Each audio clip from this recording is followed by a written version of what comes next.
Ho, ho, ho. Good evening or afternoon uh, on December 23rd. And we're going to read Luke chapter 23, which tells of the sacrifice.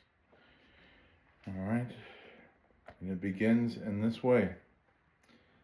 Jesus' trial before Pilate. Then the entire council took Jesus to Pilate, the Roman governor. They began to state their case. This man has been leading our people astray by telling them not to pay their taxes to the Roman government and by claiming he is the Messiah, a king. So Pilate asked him, "Are you the king of the Jews?" Jesus replied, "You have said it." Pilate turned to the leading priest and to the crowd and said, "I find nothing wrong with this man." Then they became insistent. "But he is causing riots by his teachings wherever he goes, all over Judea, from Galilee to Jerusalem." "Oh, is he a Galilean?" Pilate asked. When they had said he was, Pilate sent him to Herod Antipas, because Galilee was under Herod's jurisdiction, and Herod happened to be in Jerusalem at that time. Herod was delighted at an opportunity to see Jesus because he had heard about him and had been hoping for a long time to see him perform a miracle. He asked Jesus question after question, but Jesus refused to answer. Meanwhile, the leading priests and the teachers of religious law stood there shouting their accusations. Then Herod and his soldiers began mocking and ridiculing Jesus. Finally, they put a royal robe on him and sent him back to Pilate. Herod and Pilate, who had been enemies before, became friends that day. Then Pilate called together the leading priests and other religious leaders, along with the people, and he announced his verdict. "You brought this man to me, accusing him of leading a revolt. I have examined him thoroughly on this point in your presence and find him innocent." Herod came to the same conclusion and sent him back to us. Nothing this man has done calls for the death penalty. So I will have him flogged, and then I will release him. Then a mighty roar rose from the crowd, and with one voice they shouted, "Kill him and release Barabbas to us." Barabbas was in prison for taking part in an insurrection in Jerusalem against the government and for murder. Pilate argued with them because he wanted to release Jesus, but they kept shouting, "Crucify him! Crucify him!" For the third time he demanded, "Why? What crime has he committed? I have found no reason to sentence him to death, so I will have him flogged, and then I will release him." But the mob shouted louder and louder, demanding that Jesus be crucified, and their voices prevailed. So Pilate sentenced Jesus to die as they demanded. As they had requested, he released Barabbas, the man in prison for insurrection and murder, but he turned Jesus over to them to do as they wished. The crucifixion. As they led Jesus away, a man named Simon, who was from Cyrene, happened to be coming in from the countryside. The soldiers seized him and put the cross on him and made him carry it behind Jesus. A large crowd trailed behind, including many grief-stricken women. But Jesus turned to them and said, "Daughters of Jerusalem, do not weep for me, but weep for yourselves and for your children. For the days are coming when they will say, 'Fortunate indeed are the women who are childless, the wombs that have not borne a child, and the breasts that have never nursed.'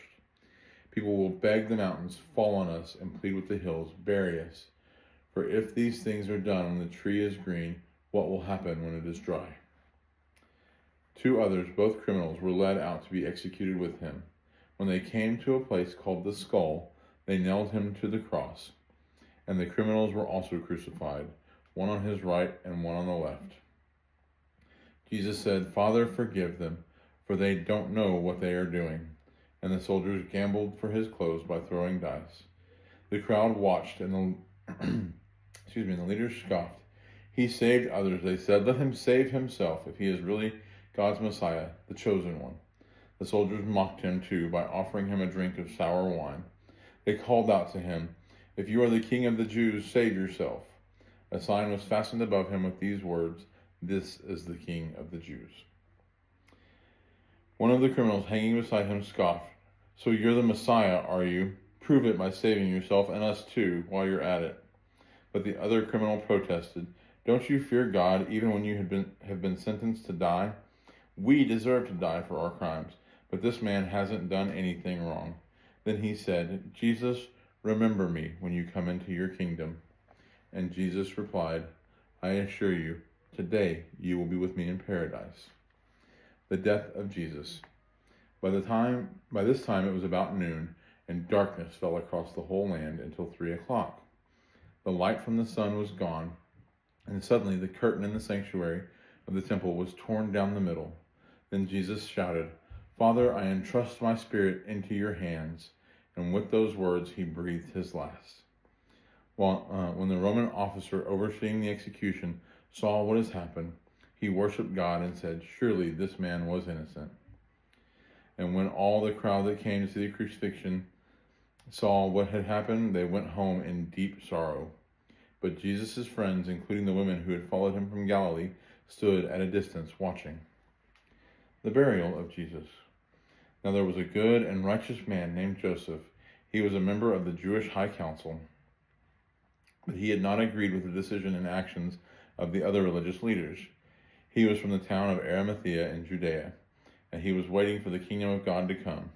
He went to Pilate and asked for Jesus' body.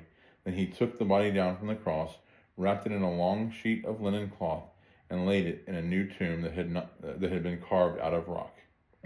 This was done late on Friday afternoon, the day of preparation, as Sabbath was about to begin.